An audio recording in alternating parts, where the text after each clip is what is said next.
Donc, dans notre série Fécondation in Biblio, sans avoir planifié ça, on s'est aperçu que finalement, la plus grosse place que nos messages avaient, c'était vraiment le Saint-Esprit.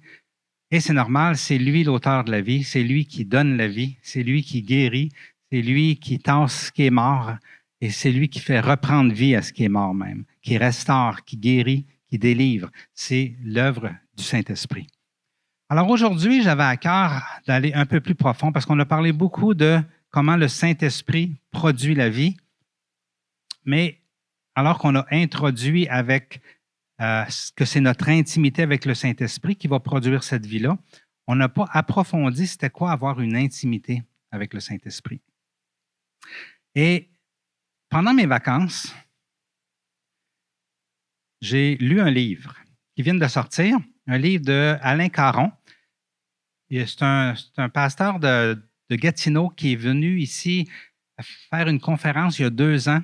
Il a fait une conférence sur l'onction apostolique. Il nous a parlé de cette onction apostolique-là à laquelle Dieu nous appelait afin de se répandre. Et Alain, pendant le temps de la pandémie, il a été interpellé par le fait de s'apercevoir qu'alors qu'il n'y avait plus les réunions, qu'il n'y avait plus toutes ces assemblées-là, qu'il trouvait que les chrétiens n'avaient pas appris, à force d'être occupés par toutes les réunions et les assemblées, n'avaient pas nécessairement appris et approfondi cet aspect-là de la vie chrétienne qui est une intimité avec Dieu. Fait qu'il a fait une série de messages pour son Église. Et à la fin, il a écrit un livre. Et ce livre-là, ça s'appelle « La gloire du lieu secret ». Et pendant mes vacances, je l'ai lu. Et je vous dis que mes vacances, je les ai passées en partie avec mes enfants, mes petits-enfants, pour pouvoir lire un livre au complet, entouré de ses enfants et ses petits-enfants, c'est parce qu'il est facile à lire, n'est-ce pas? Il est facile à lire, mais il est puissant, il est profond. Et tellement que j'en ai parlé à Laurent et à Michael, j'ai dit, il faut faire de ce livre-là un livre que toute l'Église va lire. Parce que c'est tellement fort que si tout le monde, on le lit et on met ça en pratique, pour le vrai, l'Église dans la Naudière, on va être une bombe dans la Naudière. Alors, ce qu'on a décidé de faire, c'est un livre qui se vend à 18 $ et qu'on a décidé, comme on avait fait avec Abba la Kryptonite, on a décidé, l'Église, d'en payer une partie et de vous encourager à l'acheter à 10 $. Alors, on en a une trentaine d'exemplaires en arrière. Peut-être commencer par un par couple pour ne pas en manquer si parfois il y a bien du monde qui en veulent aujourd'hui. Mais je vous encourage aujourd'hui ou dans les semaines qui s'en viennent à acheter ce livre-là et de le décortiquer. Et vous allez voir, il est tellement facile à lire. Sylvain Hallé qui me disait que j'en ai donné un, il en a acheté un il n'y a pas longtemps, puis il y a 2 jours, puis il en a déjà lu 2 chapitres. Ça se lit très bien. Mais je vous encourage. C'est un livre qui nous ramène à la base. Un livre qui est bon pour un nouveau chrétien qui veut apprendre à comment être en relation avec Dieu, mais aussi à un vieux chrétien qui est rendu bien théologique, puis bien loin dans sa théologie et qui a oublié l'essentiel qui était cette intimité-là avec Dieu. Donc, c'est bon pour tout le monde. C'est même bon, moi j'en ai acheté pour mes patients, c'est même bon pour quelqu'un qui est en recherche mais qui ne connaît pas Dieu encore. C'est bon, hein? Yes.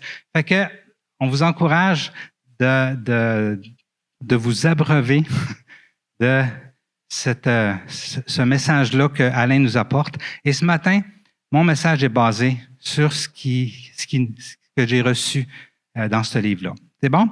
Et c'est très bon pour commencer notre semaine dans sa présence de parler de ce que je vais vous parler. Alain, en fait, il a basé tout son livre sur un verset. Et c'est celui-ci. Dans Matthieu 6,6, c'est Jésus qui nous parle et qui nous donne des conseils et qui dit « Mais toi, quand tu pries, entre dans ta chambre, ferme la porte et prie ton Père qui est là dans le lieu secret, et ton Père qui voit dans le secret te le rendra. » Un verset puissant que Jésus a enseigné à ses apôtres et à ses disciples. Et tous ceux qui, depuis 2000 ans, mettent ça en pratique sont transformés et sont des outils de transformation autour d'eux. Amen. Donc, le titre de mon message, c'est « Entrons dans le lieu secret ». On va décortiquer notre verset ensemble ce matin. Et ça commence par « Mais toi ». Le contexte de quand Jésus apporte ce verset-là, c'est un contexte où juste avant, il dit ce qu'il ne faut pas faire. Et vous pouvez lire ce qui vient avant, je ne l'ai pas apporté ce matin, mais en gros, ce qui vient dans le début du chapitre 6 de Matthieu, c'est « Soyez pas religieux. Arrêtez de pratiquer la religion comme les autres font. » Là, il parle au peuple de Dieu, il parle à des Juifs, donc des gens qui avaient déjà un contact avec le Créateur de l'univers, le vrai Dieu. Mais il leur dit à eux, qui avaient tombé dans le panneau, comme toutes les nations du monde, « Soyez pas religieux. Arrêtez de faire des pratiques. » Donc, toi, c'est qui? C'est nous autres, c'est eux autres, c'est les gens autour de nous. Dieu ne fait aucune différence. Hein? Dieu, que tu sois un vieux chrétien qui pense tout l'avoir, un nouveau chrétien qui a soif, quelqu'un qui ne pense pas qu'il a besoin de Dieu, quelqu'un qui pense qu'il a compris ce verset-là et qu'il n'a plus besoin d'y revenir, Dieu, il nous dit, c'est à toi que je parle. Toi, tu as besoin de la base. Sans cette base-là, tu auras beau tout faire le reste de la Bible, il va te manquer ça. Et ça va être un obstacle dans ta croissance, dans ta vie, dans ton épanouissement. Donc, toi, c'est chacun de nous autres. En fait, c'est ceux qui ont le goût d'une relation avec Dieu. C'est ceux qui ont le goût que Dieu règne sur eux. C'est ceux qui ont le goût de goûter à Dieu. C'est ça, toi. Donc, mais toi, quand tu pries, donc quand tu rentres en communication avec Dieu, quand tu lui parles, mais la prière, c'est pas juste lui parler, c'est aussi l'écouter. Et ce mot-là, quand on le décortique un peu dans le grec, quand Jésus dit « quand tu pries », ça inclut l'adoration. Donc, quand tu es en admiration devant ton Dieu, quand tu as le goût de le connaître, quand tu as le goût de t'en approcher. Donc, quand tu pries. Donc, ici, on élimine tous les contextes, toutes les recettes religieuses qui cherchent quelque chose sans rentrer en communication avec Dieu. Si on regarde le contexte de ce passage-là du chapitre 6 de Matthieu, Dieu il dit « Tassez toutes les recettes. Tassez tout ce que vous faites religieusement dans le but d'obtenir une faveur de Dieu. Ce n'est pas de ça que je vous parle. Quand je vous parle, quand tu pries, c'est quand tu rentres en relation avec Dieu. » Donc ici, Jésus nous ramène tous à la même place. Peu importe comment on est fait, si on aime contempler, si on est une personne qui aime ça être actif, si on aime louer, comme Véro, si on aime lire la Bible, si on aime servir, hein, Dieu nous ramène quand tu pries, quand tu rentres en relation avec Dieu. Donc, peu importe le style d'église que tu vas, peu importe la dénomination, Jésus nous ramène à la base. Quand tu pries, quand tu rentres en relation avec Dieu. Alors, il dit, quand tu veux faire ça, entre dans ta chambre. Ça, c'est dur. Entre dans ta chambre, ça veut dire, tu laisses ta vie de côté, tu laisses tes occupations de côté, tu laisses les ambiances et tes distractions de côté et tu rentres dans un autre lieu, un autre endroit, dans le but de rencontrer Dieu. Tu laisses tout le reste, tu laisses tes soucis, tu laisses tout et tu rentres dans ta chambre. Je ne sais pas s'il y a beaucoup de monde qui sont actifs ici, qui aiment ça de l'action. Moi, je suis de même un peu. Et il y a une belle histoire dans la Bible qui nous parle d'une personne qui était en action et une personne qui était assise au pied de Jésus. Et c'est l'histoire de Marthe et de Marie. On peut lire dans Luc, dans le chapitre 10. Marthe et Marie, c'était deux femmes qui aimaient Jésus. Et Marthe était occupée à préparer le repas pour Jésus parce qu'elle voulait faire plaisir à Jésus. Elle voulait le combler. Hein? Elle voulait lui faire du bien. Elle voulait l'honorer. Donc, elle y préparait un bon repas.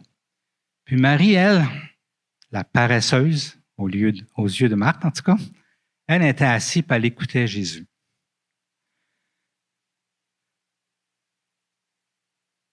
Elle était choquée, Marthe. Comment ça se fait qu'elle est assise à rien faire, puis moi, je suis en train de servir Dieu?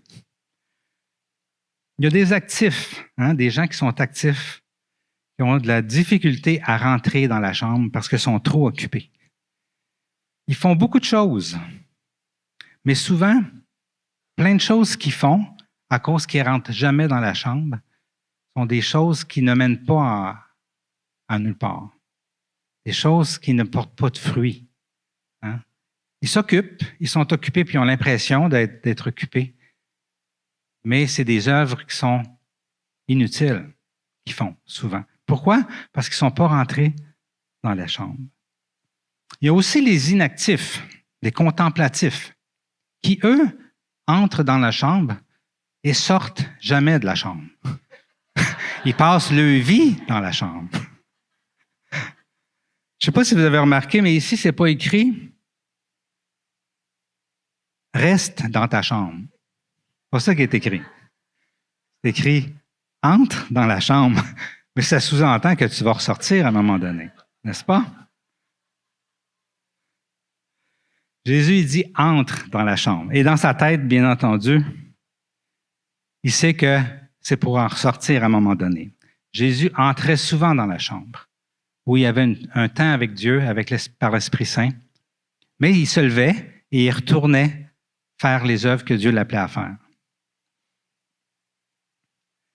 Dans Luc 10, 41, 42, Jésus répondit, « Marthe, Marthe, tu t'inquiètes et tu t'agites pour beaucoup de choses, mais une seule est nécessaire. » Marie a choisi la bonne part et elle ne lui sera pas enlevée. Dans Luc 10, 42. Marie a choisi la bonne part, elle ne lui sera pas enlevée. C'est intéressant de voir que le mot « part » ici, c'est le mot en grec « méris ». Le mot « méris » qui veut dire une partie d'un tout, okay? Une portion dans un tout.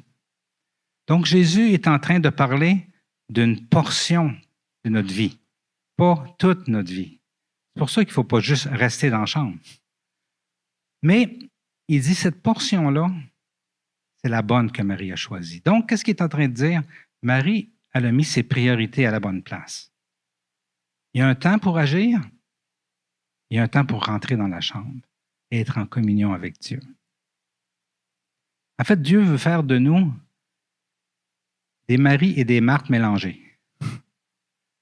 Il y a besoin qu'il y ait en nous cette Marie qui s'assied au pied de Jésus et qui prend le temps de l'écouter en laissant tout le reste de côté. Mais il veut qu'on sorte de la chambre et qu'on aille faire les œuvres qu'il nous a appelés à faire aussi. Sinon, ça ne sert à rien. Ça ne sert à rien juste d'être dans la chambre.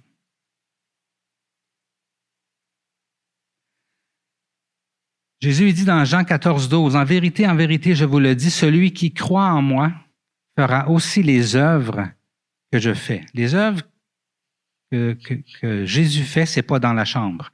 C'est un coup sorti de la chambre. Et il en fera même de plus grandes parce que je vais vers mon Père. Donc, celui qui va faire les œuvres les plus grandes, c'est qui? C'est celui qui est obéissant à Dieu.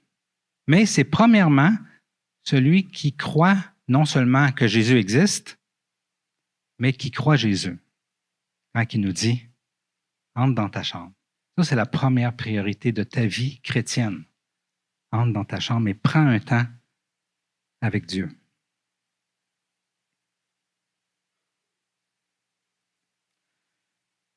Amen. Donc, qui entre dans sa chambre? C'est toi, c'est moi. Celui qui l'aime et qui le croit. Et qui sait que c'est une priorité qu'il faut mettre en premier dans notre vie. Ensuite, il dit, ferme la porte. Ça, c'est encore plus dur que rentrer dans la chambre. Fermer la porte, ça veut dire, laisse en dehors de la chambre tout ce qui te préoccupe, tout ce qui occupe tes pensées, tout ce qui est dérangeant. Hein? Quand la porte est ouverte, les enfants écrivent, la télévision est ouverte, tu vois ton ménage qui n'est pas fait, tu vois la nourriture qu'il y a à faire, la bouffe qu'il y a à faire, toutes les choses que tu as oubliées, c'est tout là dehors. Toutes les choses qui te dérangent aussi sont là. Toutes les choses qui t'attirent aussi sont là. Ferme la porte. Tout ce qui te distrait dans ce temps précieux avec Dieu, enlève-le. Prends un temps tout seul avec Dieu. C'est ça, fermer la porte. Et c'est pas facile. Moi, des fois, je ferme ma porte, je réussis à fermer la porte, là. Puis là, je suis dans la chambre, là. Là, la porte du garde-robe, elle explose. J'avais plein d'affaires dans le garde-robe. Dieu, il veut aussi qu'on ferme la porte du garde-robe, pas juste la porte d'entrée. Et ça, la porte du garde-robe, c'est toutes nos pensées qui viennent nous bombarder et nous empêcher d'avoir un temps de qualité avec Dieu. Donc, Dieu, il dit, trouve-toi des trucs. Quand ton garde-robe pète, essaie de t'envahir pour être tout seul avec moi. Trouve-toi des trucs. Si tu as des choses qui te préoccupent que tu n'as pas faites, écris-les dans une liste à faire, puis fais-les plus tard. Hein, s'il y a des pensées qui viennent t'harceler constamment, bloque-les. Et des fois, ce n'est pas facile de bloquer des pensées. Donc, la meilleure façon de bloquer des pensées, c'est de se centrer sur Dieu. Vous allez dire, ouais, c'est bien facile à dire, mais plus j'essaie de me concentrer sur Dieu, puis plus les pensées ils deviennent enflées dans ma tête. Alors, on a besoin d'autres trucs. Un de ces trucs-là qu'Alain nous donne, c'est prends-toi une phrase clé. Jésus, je t'adore. Et dis-lui, Jésus, je t'adore. Chaque fois que la pensée vient, Jésus, je t'adore. J'ai trouvé ça intéressant. Ouvre ta parole, puis lis un psaume, un petit passage. Hein? Et plein d'autres trucs. Mais, remets les affaires dans le garde-robe, ferme la porte comme il faut. Mets un madrier au travers, pas qu'elle rouvre. Prends un temps de qualité avec ton Dieu. Donc, fermer la porte, c'est une action. Entrer dans la chambre, c'est une action. Ça demande notre coopération, notre désir, notre foi de dire Jésus a raison, donc je n'ai pas le temps, mais je rentre dans ma chambre. Jésus a raison, je t'envahis, mais non, je ferme la porte. Je ne me laisse pas envahir. Et je prends ce temps-là que Dieu appelle, que Jésus appelle une priorité. Et ensuite, il dit, et prie ton Père. Rencontre ton papa. Pas n'importe qui. C'est intéressant que Jésus ne dit pas ici, prie mon Père. Hein? Souvent, Jésus parle de mon Père. Mais ici, il dit, prie ton Père. C'est ton Père à toi. Jésus, il veut que tu le saches. Le Dieu de l'univers, le Créateur de l'univers, c'est ton Père. Fait que tu ne pries pas n'importe qui, là. Tu pries ton Père. Puis ton Père, il est bon. Puis il y a plein de places qui parlent de la bonté de notre Papa, qui veut juste nous donner des bonnes choses. Amen. Ben, c'est lui que tu pries. Tu pries ton Papa. Celui qui t'attend au bord de la porte, c'est ton Père. Vous savez, on peut vivre plein d'expériences spirituelles. Et souvent, avant de connaître Dieu, on a vécu des expériences spirituelles. On a cherché d'autres spiritualités. Mais Jésus, il dit, c'est pas ça que je vous parle quand je vous parle de ma présence. Je vous parle de mon Père. Puis mon Père, vous ne pouvez pas y arriver sans passer par celui qui t'invite dans la chambre, Jésus. C'est lui qui nous dit d'aller dans la chambre, mais c'est par lui seulement qu'on peut arriver au Père. Donc, mettons de côté toutes nos vieilles pratiques et passons par Jésus pour aller rencontrer qui? Ton Père.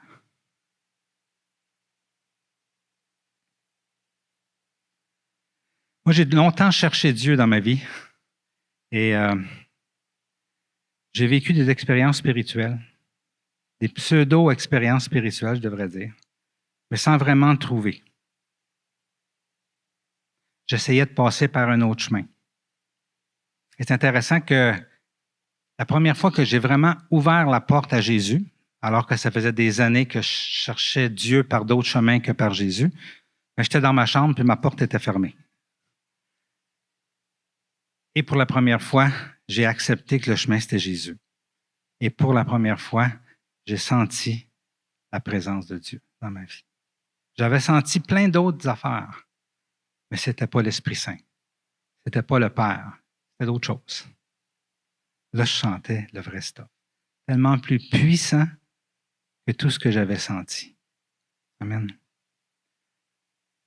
Il n'y a pas d'autre porte que Jésus pour rencontrer le Père. Donc, ne choisissons pas et ne nous laissons pas tenter vers aucune autre manière d'aller rencontrer le Père. Passons toujours par Jésus. Donc, par Jésus, lorsqu'on rentre dans la chambre et qu'on ferme la porte, on rencontre le Père. Quand on ferme la porte, on dit à notre vieille nature, c'est mon esprit qui décide de rencontrer mon papa. Puis, en donnant l'autorité à notre esprit de cette façon-là, il prend de plus en plus de place dans notre vie. Parce que je sais que tous ceux qui connaissent Dieu et qui connaissent donc l'Esprit de Dieu, mais qui aussi ont une vieille nature, savent qu'il y a toujours une dualité en nous. Notre vieille nature versus notre esprit qui veut rencontrer le Père. Mais il faut prendre autorité sur notre esprit. Il faut lui dire, moi, je veux que mon esprit rencontre le Père. Notre vieille nature, elle ne connaît pas ça. Elle ne connaît pas c'est quoi ce monde-là, cette autre dimension-là. Prie ton Père. Ton Père qui est dans le lieu secret. Le lieu secret, c'est quoi? Je vais vous donner juste un petit texte dans le livre qu'Alain dit. Il dit, quand tu entres dans ta chambre et fermes la porte, ton être spirituel peut commencer à opérer et avoir une relation avec Dieu. L'homme naturel ne connaît pas cette dimension. Il ne comprend pas les choses de Dieu. Souvent, on pense à ce principe-là en pensant aux gens qui ne connaissent pas Dieu. Mais là, on parle de nous-mêmes. Là. En dedans de nous, il y a un être spirituel et en dedans de nous, il y a un être naturel. Puis l'être naturel en dedans de nous ne connaît pas ça, cette dimension-là de la présence de Dieu, de la lumière de Dieu. Le lieu secret, c'est là où Dieu est. Et ça, c'est où est sa lumière, parce que Dieu est lumière. Et l'homme naturel, il ne connaît pas la lumière de Dieu. Donc, il ne veut jamais y aller dans la chambre. L'homme naturel qui est dans nous autres, il ne veut pas perdre son temps à aller dans une chambre. Mais il faut lui parler. Il faut dire, l'esprit qui est en moi, qui est né maintenant de Dieu, lui, il va aller dans la chambre. Donc, c'est une action. Amen. Dans 1 Jean 1,7, ça dit, « Mais si nous marchons dans la lumière, tout comme Dieu lui-même est dans la lumière, nous sommes en communion les uns avec les autres et le sang de Jésus-Christ, son Fils, nous purifie de tout péché. » Le lieu secret, c'est la lumière. C'est là où est Dieu. C'est Dieu. Comme Alain dit, il n'habite pas dans la chair dans laquelle je suis habitué de vivre. L'Esprit de Dieu habite dans l'Esprit qui est en nous et qui s'est réveillé à la révélation de Jésus-Christ. Amen. Il est dans le lieu secret. Le mot secret en grec, c'est le mot crypto. Ça vous fait-tu penser à un mot qu'on utilise souvent de nos jours? Hein? Encrypter, décrypter. On se protège, donc on encrypte tout à cette heure pour pas que personne vienne nous voler rien. Crypto, c'est ça le lieu secret. Et notre nature humaine ne peut pas décrypter ce lieu secret-là. La clé, c'est Jésus.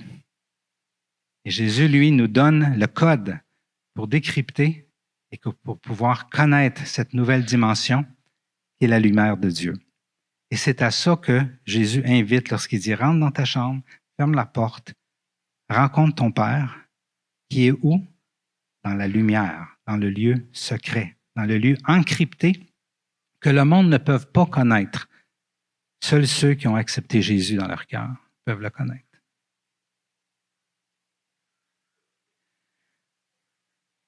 C'est une autre dimension, c'est la dimension de l'esprit. Jésus, comme homme, savait de quoi il parlait quand il disait ça à ses disciples.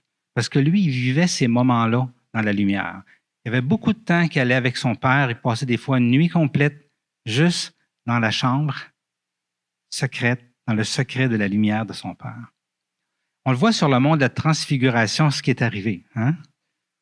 Ça dit dans Luc 9, 29. Pendant qu'il priait, donc Jésus est en train de prier, pendant qu'il priait, l'aspect de son visage changea et son vêtement devint d'une blancheur éclatante.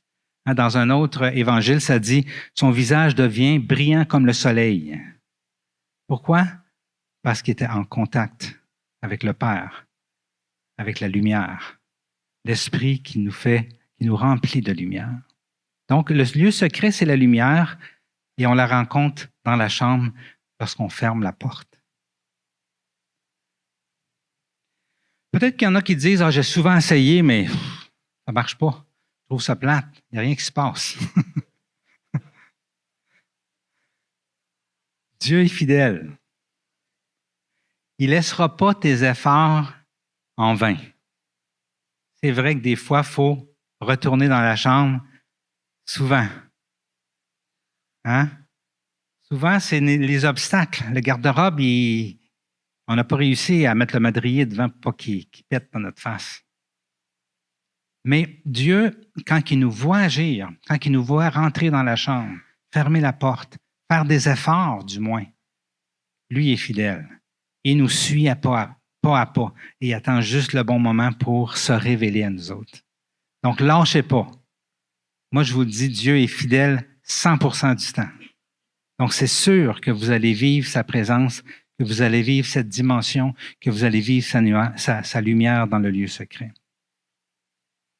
Jésus n'avait pas d'obstacle, lui, lorsqu'il allait rencontrer le Père, parce qu'il n'y avait pas de péché.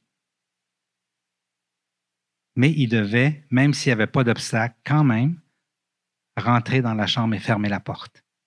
Même s'il y avait zéro obstacle, il fallait qu'il rentre dans la chambre et qu'il ferme la porte pour rencontrer son Père.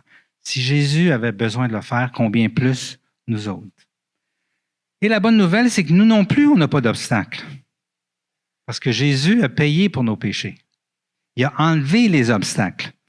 C'est vrai que notre vieille nature est encore là, par elle essaye de nous distraire constamment. Mais en principe, lorsqu'on a accepté Jésus dans notre vie, il n'y en a plus de péché. Jésus les a lavés. Il a enlevé les obstacles. Et c'est à nous qui dit ça. Toi, qui as accepté Jésus, donc qui croit en moi, donc qui a accepté que je meurs pour toi, donc que j'enlève tes obstacles.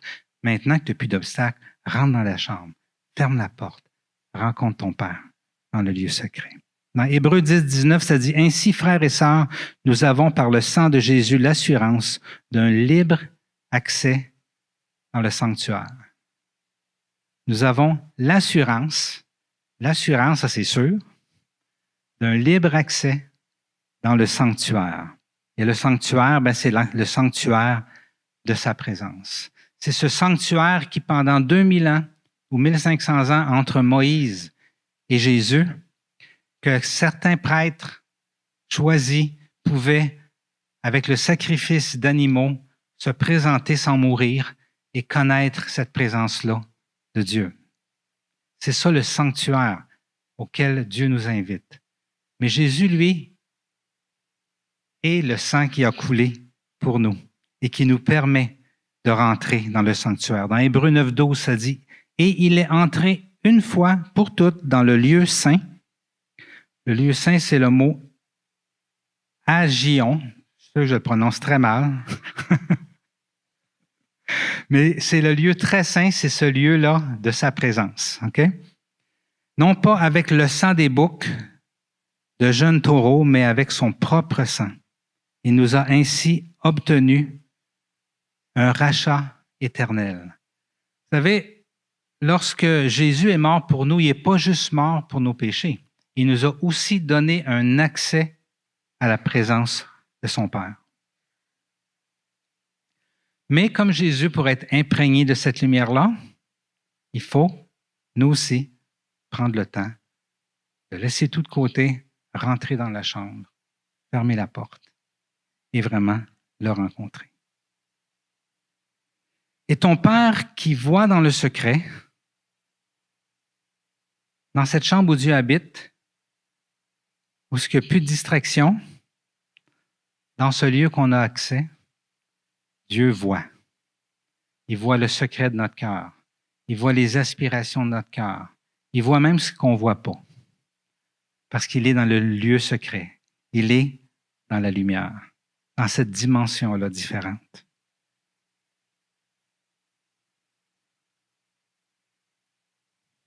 Dans Philippiens, ça dit, ne vous inquiétez de rien, mais en toute chose, faites connaître vos besoins à Dieu par des prières et des supplications, dans une attitude de reconnaissance. Et la paix de Dieu qui dépasse tout ce qu'on peut comprendre, gardera vos cœurs et vos pensées en Jésus-Christ. Dans le lieu secret, on peut connaître Dieu, on peut s'imprégner de la lumière, on peut laisser Dieu nous permettre de nous connaître plus, on peut se laisser délivrer, on peut se laisser guérir, mais aussi, on peut demander. On peut demander dans le lieu secret. Dieu veut qu'on demande, parce que Dieu a tellement le goût de nous donner. Dieu nous demande, demandez-moi, demandez et vous recevrez. Et les apôtres après nous disent, vous ne recevez pas parce que vous ne demandez pas. Donc dans le lieu secret, ça va plus que juste une communion, on peut demander. Et Dieu a le goût de nous donner. Et regardez comment ça finit le passage. Le Père qui voit dans le secret te le rendra. Le mot rendra en grec, c'est apodidomie, plus facile à prononcer que l'autre. Ça veut dire récompense. Dieu va te récompenser. Si on rentre dans la chambre, qu'on ferme la porte, qu'on prend du temps avec notre Père qui voit dans le secret et qu'on demande, Dieu va nous récompenser. Et même si on ne demande pas, il va nous récompenser. Mais il veut qu'on demande. Il veut nous donner ce qu'on a le goût d'avoir. En tout cas, peu importe s'il nous récompense, s'il nous donne, nous redonne ou nous le rend, on va aimer ça. Ça, c'est sûr. C'est quoi la récompense? Être bien dans notre cœur, grandir dans notre foi, mais c'est aussi des réponses à des prières, c'est aussi des enfants spirituels qu'on va voir naître. C'est aussi plein de surprises et croyez-moi, Dieu, il nous en donne des surprises, sans arrêter, quand on prend du temps dans la chambre, tout seul avec lui, la porte fermée. Peut-être que vous dites, ça a l'air beau tout ça, mais moi je trouve ça compliqué. Mais moi je vous promets, si vous me faites confiance, là, je vous promets que ce n'est pas compliqué. Et je vous encourage vraiment à lire ce livre-là, parce que quand vous allez l'avoir lu, vous allez voir que c'est encore moins compliqué que je vous dis. C'est encore plus simple, parce que Dieu n'est pas un Dieu compliqué. C'est nous autres qui est compliqué, ce n'est pas lui. Lui, il n'est pas compliqué. Amen? On le dit ensemble. Matthieu 6,6. Mais toi, tout le monde ensemble, mais toi, quand tu pries, entre dans ta chambre, ferme ta porte et prie ton Père qui est là dans le lieu secret. Et ton Père qui voit dans le secret te le rendra. Amen. Cette semaine, c'est une bonne semaine. Soit pour commencer ça, si on ne l'a jamais fait, soit pour revenir à ça si on l'a négligé, soit pour continuer si on est déjà là-dedans, soit pour se reprendre si on s'est éloigné. C'est une bonne semaine. Et c'est pour ça qu'à l'Église, 2 fois par année, on veut vraiment prendre une semaine où on se consacre à la prière et on invite l'Église à participer.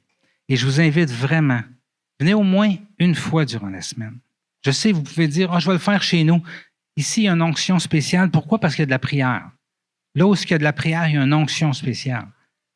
OK? Fait que venez goûter à la présence de Dieu cette semaine, à cette chambre. Allez dans un coin, dans un kiosque, fermez la porte et laissez Dieu vous parler, vous bénir. Merci à Véro et Laetitia pour toute leur inspiration. Hein?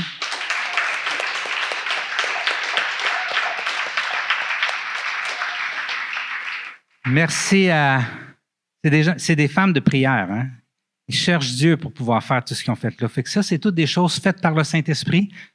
Et par les mains de ses servantes. Merci aussi à Richard, Nathalie, puis Michael qui sont venus aussi hier matin pour pouvoir monter tout ça avec eux autres. Merci pour tous ceux qui ont aidé manuellement pour tout monter ça. On veut vraiment que l'Église profite de la chambre avec le Seigneur. Et en même temps, on va avoir des activités ensemble. Et aussi, ça aussi, c'est puissant. Amen.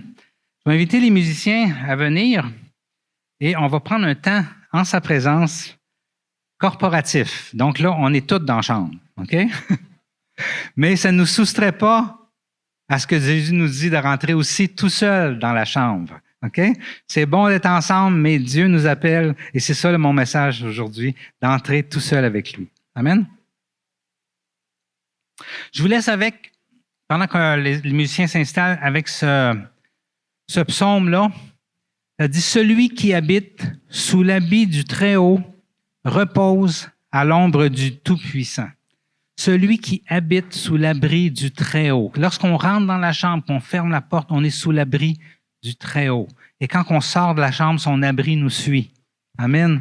Et qu'est-ce que ça dit? Il n'y a rien qui va t'arriver. Les pièges, ils ne t'atteindront pas. La peste, elle ne t'atteindra pas. Je vais être un refuge pour toi.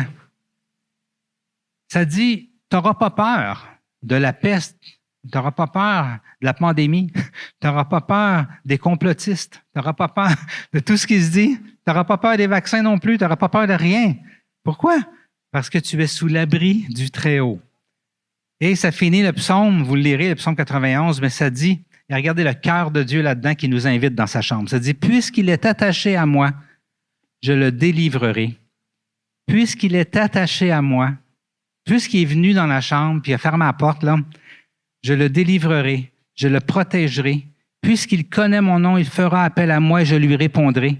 Je serai avec lui dans la détresse, je le délivrerai et je l'honorerai. Je le comblerai de longs jours et je lui ferai voir mon salut. Amen.